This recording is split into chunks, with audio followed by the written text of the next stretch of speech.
I think it goes without saying that there will very likely be a Nintendo Direct in September of this year. If we look at Nintendo's track record over the last several years, there has been a general Direct every September all the way back to 2017 with one exception. In 2020, we got a partner showcase in September. But 6 out of 7 is a pretty good indicator we are probably going to get a general Direct this month. So in preparation for this, I thought I would share 5 things I would like to see in the next September Direct. Number 1, Metroid Prime 4. I'm super excited to see what Retro Studios has been working on with this game over the last 4 years. We know Nintendo announced Metroid Prime 4 was in development back in 2017, but was then scrapped and rebooted in 2019 with the reins being given over to Retro Studios. I'm really hoping we see, at the very least, a general trailer for this game, but at best, I would love for them to show off a gameplay trailer. If we don't see anything Metroid Prime 4 related in this Direct, I think we will definitely see it in the first Direct in January or February of 2024. My prediction is that the game will come out in 2024, probably in the fall or winter. I think it will be a cross-gen title for the current Switch and Switch 2, or whatever it will be called. I think Switch 2 will be backwards compatible with games on the current Switch, which is why I think Prime 4 will be cross-gen. I just don't see Nintendo releasing Prime 4 as an exclusive title to Switch 2, because if they did that, it would put up an extra barrier for the huge install base of current Switch players to get Prime 4. Nintendo has been pushing Metroid a lot in the last couple of years, so I think that they want to make it as easy as possible to get Prime 4 in people's hands.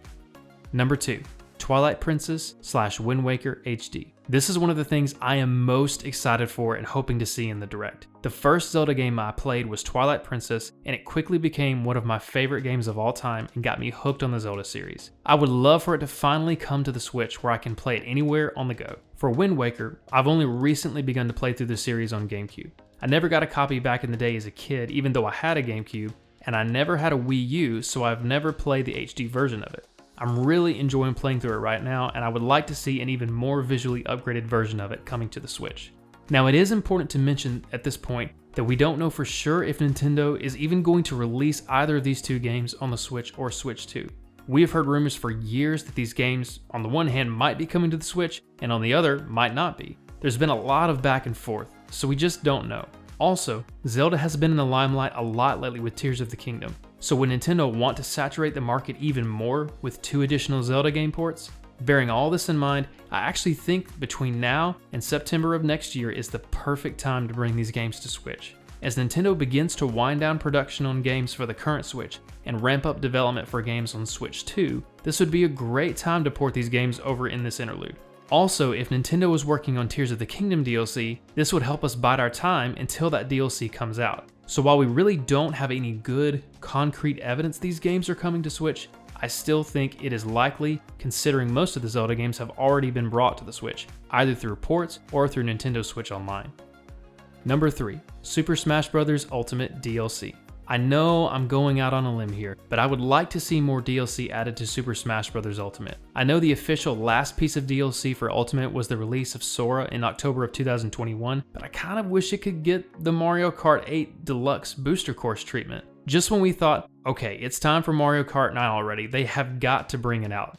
Nintendo swoops in and says, hey, here's 48 more tracks for $25. Wasn't what we were expecting, but a nice surprise nonetheless. Nintendo is probably already working on the next Smash Bros. Game, but it may be a while before we get it. It might be 2 to 3 years into Switch 2's life cycle before we see the next title.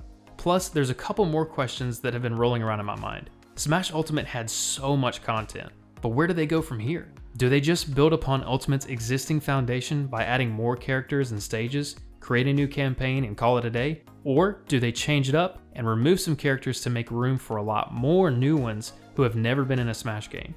Do they add new modes, change up the existing ones? The list could go on. The other question I've been wondering involves Sakurai. Will he helm the direction of the next game, or will it be handed to new leadership? Is he officially done with Smash? If we're going to have to wait a lot longer, I propose we get more DLC to tide us over until the next game's release. Nintendo could release 2 more fighter passes of 3 to 4 characters every year from now until the next Smash game. So they could do a fighter's pass every 6 months. If that's too ambitious of a time frame, just do 4 characters over a year. The fighters in these passes could be characters who were close to being included in the previous Smash games, but didn't quite make the cut. Or they could take characters who they know would end up as assist trophies in the next game and put them in these fighter passes. So you could have less assist trophies in the next game, but more playable characters in Ultimate. I love assist trophies, but I would be willing to make that trade if they decided to take that approach. All in all, I think we can have our cake and ice cream too. We get more characters in Ultimate that won't sacrifice the lineup for the next game, and it helps the wait not feel so long.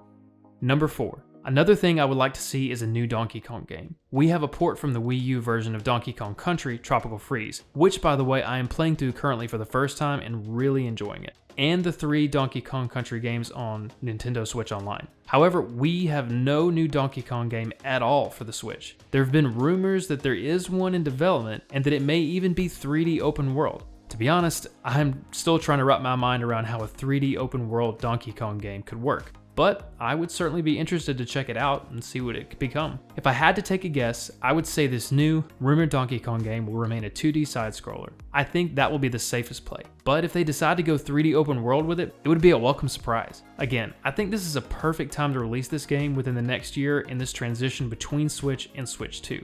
So hopefully we see a reveal in this month's Direct. Number 5, Luigi's Mansion 4. I would love to see the next installment in the Luigi's Mansion series, whether that be Luigi's Mansion 4 or a spin-off. The first Luigi's Mansion I played was Luigi's Mansion 3. I really enjoyed the game and loved the differently themed hotel floors. The atmosphere of the hotel, the addition of Gooigi in the gameplay, and many other factors all blended for an excellent experience. This game came out in 2019 and has sold almost 13 million copies since then. It's a no-brainer that Nintendo will make another one due to its sales success. And if the Switch 2 launches in the fall of 2024, I could see the next installment in this series coming in October again next year.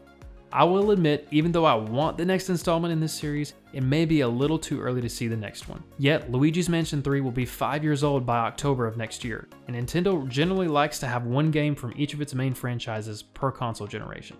Furthermore, we know we are getting a port of Luigi's Mansion 2 Dark Moon next year to Switch. So could this be hinting at the next Luigi's Mansion game coming down the pipeline? Whatever the next installment will be titled, I had the thought of, what if the setting for the next game was a castle that Luigi and the other cast of Nintendo characters received a vacation to?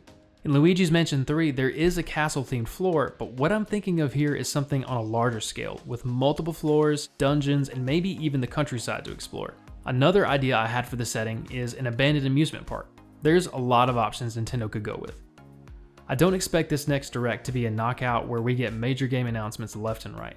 Yet I do think there will be several solid announcements we can look forward to of games coming in the first half of 2024.